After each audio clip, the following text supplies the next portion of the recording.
started with round 4. Time for a look at the scores. Lincoln County at 290 points. It'll soon be in the 300s, I'm sure, and certainly with East Hardin at 250 points, and Warren Central rolling right along with 220 points.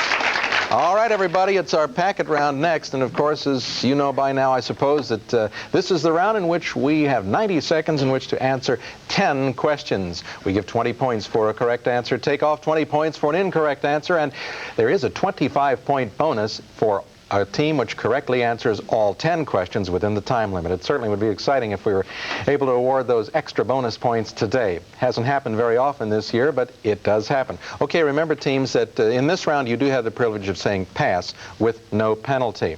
Okay, team number 1, Lincoln County, is up, so here are your packet questions. A number of frontier towns are called Sweetwater, but Badwater is the site of what lowest place in the USA, 282 feet below sea level? Death Valley. Yes. The sinking of the ocean liner Andrea Doria was among the top news in 1956. The Andrea Doria had collided with what other ship named after the capital city of Sweden? Stockholm. Yes. Age cannot wither her was Shakespeare's description of what literary and historical figure whose romances with Julius Caesar and Mark Antony had been famous? Cleopatra. Yes. On the screen, please evaluate the expression, giving your answer in lowest terms.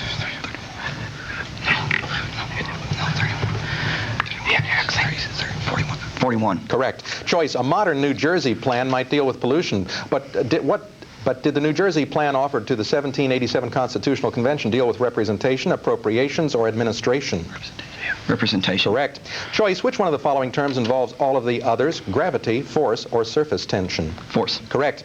If nails were selling 5 for a penny, how many nails could you buy for $1.50? 750. Correct. Judah P. Benjamin, a cabinet officer in the Confederacy, was a native of what Caribbean islands that the U.S. did not purchase from Denmark until 1917? Virgin Islands. Correct. Although they say you can't go home again, writer Erskine Caldwell did return in 1986 to Georgia, where he had described the fictional Lester family along what rural road? Tobacco Road. Yes, the first U.S. transcontinental flight that took less than 24 hours was achieved in 1922 by what general who would lead his squadron 30 Billy seconds? Mitchell. Oh, I'm sorry. It was Jimmy Doolittle. Wow, you were on such a roll. But that was a good round. Those were your 10 questions, Lincoln County. Boy, I thought they had the 25-point bonus. That's okay, John. I know. It's all right. We're going to move along to East Hardin now. If you're all set, the clocks are reset, and here are your 10 questions. Congressman Jack Kemp, who may be running for the presidency today, once did his running for what NFL team in upstate New York? Buffalo. Yes. A John Hersey novel includes in its title what area of a hurricane, shown to be the calmest? Eye. Yes. In ancient Rome, the slaves, foreigners, and exiles were forbidden to wear what garment worn by male Roman citizens? Toga. Yes. On the screen, the point of intersection of these two curves would be in what number quadrant? First. Maybe the second. Second. Yes. If you missed Halley's Comet last year, you could see an early image of the comet on the Bayeux Tapestry, which commemorates what event of the year 1066? Norman invasion. Yes. Choice. Heat energy will always try to flow from someplace warm to someplace cooler. The movement of heat through a substance by molecular vibration is called conduction, radiation, or convection. Conduction. Yes.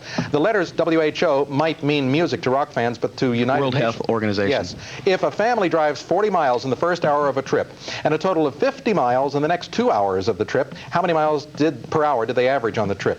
30 miles an hour. 30 miles an hour. Right. If Masterpiece Theater were to dramatize The Deacon's Masterpiece by Oliver Wendell Holmes, they would have to build what one-horse carriage mentioned in the poem's Chariot. alternative title? No, I'm sorry, it's Shay. During the Second World War, Allied intelligence agents gave the codename Walter to what Yugoslav partisan leader who later, with the rank of marshal, became the post-war ruler of Yugoslavia? That is right, and that wraps up the packet round for East Hardin. And another close one. Save for one question, they too could have had the 25-point bonus, but that's all. There's a lot of pressure in this game. And waiting patiently, Warren Central in the clouds up there. Gentlemen, if you're all set, the clocks are ready. Here are your 10 questions for the packet round. In 1952, a dispute over the United Nations role in Korea caused the resignation of Trygve Lie from what chief administrative post of the UN? General Secretary. Yes. According to the story by Washington Irving, Rip Van Winkle fell asleep for how many years? 20. Yes. Recent stamps have honored the memory of Bernardo O'Higgins, who in 1821 had formally proclaimed the independence of what long, narrow country on the west coast of South Africa? Chile. Yes. On the screen, evaluate the expression on your monitor when A equals 3.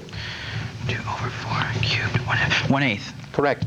In the 20th century, the rights of prisoners of war were spelled out in what agreement or convention named for a city in Geneva Switzerland? Convention. Yes, a choice. According to the laws of diffusion, substances always move toward the region where the concentration is which of these? Weakest, equal, or strongest? Weakest. Yes.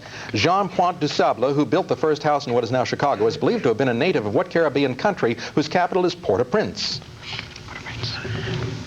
Jamaica. Oh, I'm sorry, Haiti. If the length of a rectangle is 10 inches and its perimeter is 34, what's its width? 7. Yes. Catherine Ann Porter wrote a novel called Noon Wine, but what more weedy wine gives you the title of a book by Ray Bradbury? Dandelion. Yes. When England ended its rule of India in 1947, who was the last British Viceroy of India? A member of the royal family, murdered by a terrorist bomb in Ireland in 1979. Pass. All right, that's the 10th question. That was Lord Mountbatten, Earl Louis Mountbatten. Okay. That wraps up the packet round for 1986-87. As a matter of fact, just before we begin our final round of competition, I think you're as anxious as I am to see how our teams have done so far. So first of all, from bottom to top, we have Lincoln County at 450 points. East Hardin with 410 points. And Warren Central at 360 points. Okay. We still have a lot of points left and a lot of time in which to score them, so let's get right to it. If you're all set, teams, we will begin our final round of the final game. As you know, it's called the grab bag round. The subjects, of course, are on anything and everything, a wide range of topics. If you get 20 points for a correct answer, take off 20 points for an incorrect answer. You will be in direct competition, so have the buttons where I'm getting so nervous. Get my tang tangled up here. Okay, if you're all set, please, as always, wait until you hear the school name before you answer. Good luck. Today, South Africa calls itself a republic, but until 1961, it was identified with what word that suggests a labor organization? East Hardin. Union. Correct. The title of a recent mystery novel by Will Harris links the word Timor, T-I-M-O-R, with what Latin word that is usually paired with rigor in description? East Hardin. Mortis. Yes. Choice. To retard the vaporization of the tungsten filament, electric light bulbs commonly contain which of these inert gases? Lincoln County. Argon. Right. The largest single parachute drop of the Second World War was an Anglo-American operation with what name that suggests almost any college sports team?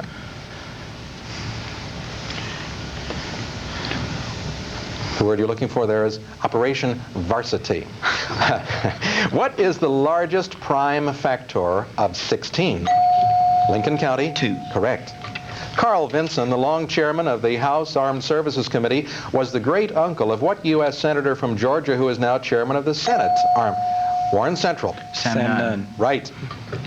After nearly 25 centuries, you can still visit the huge earthen burial ground of the thousands of dead from what 490 BC battle between Greeks and Persians. Lincoln County. Marathon. Yes, John, right. Poet T.S. Eliot borrowed the name of a furniture store in St. Louis to name what verse character whose love song Eliot East Hardin. J. Alfred Prufrock. Yes. Choice. The ratio of the longitudinal stress to the longitudinal strain is known as Young's modules, the bulk modules, or the spring constant. Lincoln County. Young's modulus. Yes. The 1860s witnessed the Civil War, as well as what act passed by Congress in 1860? East Hardin. Homestead Act. Yes. Please square the number 35 and state the resulting value. Lincoln County. 1,225. Yes. What 20th century Republican served a full 8 years as vice president and only 5 and a... Warren Central. Nixon. Yes. Japanese kamikaze pilots flew suicide missions during the last months of World War II. These pilots often flew in a light Japanese... East Hardin. 0. Yes, the Mitsubishi Zero. The first line of Chaucer's Canterbury Tales tells us that the caravan was journeying in what spring? Lincoln County. April. Yes, it was. Lewis Oxford gave the subtitle, The Making of a Black Leader, to his biography of what man who established the Tuskegee Institute? Lincoln County. Booker T. Washington. Correct. A number that is the sum of its divisors. Lincoln County. Perfect. That's perfectly correct. Caesar Augustus said he found Rome a city of brick, but he left it a city of what glistening white? East Hardin. Silver. I'm sorry, marble, white stone I was getting at. Choice. Speed can be measured in which of these? Kilogram meters, light years, or meters? East Hardin. The third one. meters per second. That's right. Okay. Okay. All right. In the 16th century, the German banker Bartholomew Welser briefly gained complete control of what South American territory that now is the continent's leading oil-producing country. There we go. Warren Central. Venezuela? Yes. And in a poem by Lord Byron, an Assyrian king is compared to East Hardin. Sennacherib. I'm sorry, we're looking for an animal comparison. Of course, the answer there would be wolf. And that is the last question, bringing us to the end of the game. We'll check with our judges and announce the final standings in just a moment.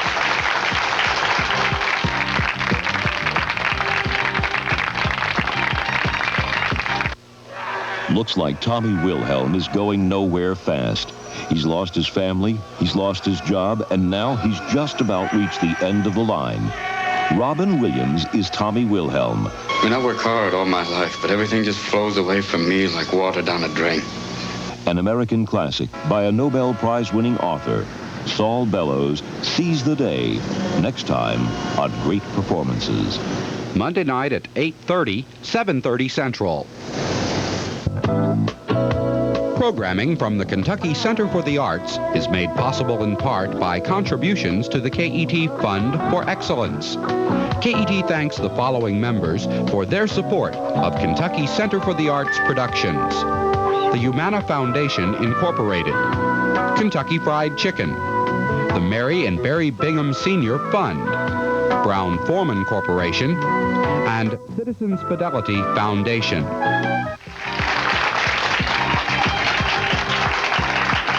And time now to announce the winners in this final game of this year's competition. Well, our second runners-up, Warren Central, with 420 points. Our runners-up, East Hardin, with 490 points. And as you see, Lincoln County, our champions for 1987, with 610 points. Beautifully done. Our congratulations to all three teams, to their coaches who worked so hard throughout the year to prepare their teams. I think everyone will agree that these are all winners, all champions. Right now, to present the awards, here's the talented lady who makes all of this program work so smoothly. Ladies and gentlemen, the producer of KET Scholastic Challenge, Sally Jackson. Thank you, Bill. Thank you very much. Thank you. It gives me great pleasure on behalf of KET to be able to award the second runner-up position to Warren Central, and would their captain please come forward, accept the trophy and the check for $250 for your library fund. Right, congratulations. Thank you very much. There you go. Thank you. Thank you. Mm-hmm. Congratulations. Congratulations to you. Yes, indeed. Okay, you whatever. Let's see now. We would like to have East Hardin come down now. They are our first runner-up, and would they please come and accept their $250 check for their library fund and their trophy. Congratulations to you. Thank you very much. Yes, indeed. Congratulations to you. Congratulations. Nice going. Beautiful. Yes, indeed. Nice game. Yes, indeed. You Yes, bet. And indeed. properly this so. This one is yours. Thank you. Thank you. Now, of course, this is the biggie. It's time for Lincoln County to come down and be awarded the 1986-87 championship for KET's Scholastic Challenge. Congratulations, guys, for a job well done. Yes, indeed. There you go. Okay. Thank you. Congratulations. Yes, indeed. Thank you. Congratulations, Good to see you. Coach. Best of luck to you. We Fine. appreciate Best of it. luck to all of you. I should say. Thank you so much, Bill. And now, back to you. On with the show. There isn't much left, Sally. There's still a couple of things, though. Points of business, which include a lot of thanks, not only to the students and the coaches here today, but to all of our teams and advisors who, through this past season, have traveled so far to be with us, not only in distance, but also in the expansion of their knowledge. It's been an exciting year, not just for these teams, but also for me, because the teams and faculty advisors have been absolutely outstanding. And everyone here at KET, I think, echoes my sentiments when I say that this year's Scholastic Challenge team will be remembered as bright, courageous, courteous, enthusiastic, and first-rate in cooperation. We have been inspired by all of our teams. And we thank you from all of the staff here at KET and from all of the crew at Scholastic Challenge. You know, it takes a lot of people working throughout the year to put this series together, and we thank them all for all they do. And on this one occasion, instead of having those credits roll up the screen the way they often do all too quickly on most programs, please stay with us for just a few extra minutes because I want you to meet personally those who work so hard behind the scenes.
So we're very proud of her. Well, I'll get back in my place. I have just one more list of names here to add, and that, of course, would be Dr. James Claypool, to whom we give our special thanks. Additionally, to the Lexington Public Library, the Kentucky Junior Historical Society, and finally, Altman Productions Incorporated. Well, I'm your host, Bill Myers, and this concludes the 5th season of KET Scholastic Challenge. We thank you all very much for being with us. We wish you a wonderful summer, and we'll see you in the fall. Bye for now. We hope you've enjoyed this exciting season of the KET Scholastic Challenge. Join us next week at this time for Part 1 of American Caesar, the life of General Douglas MacArthur.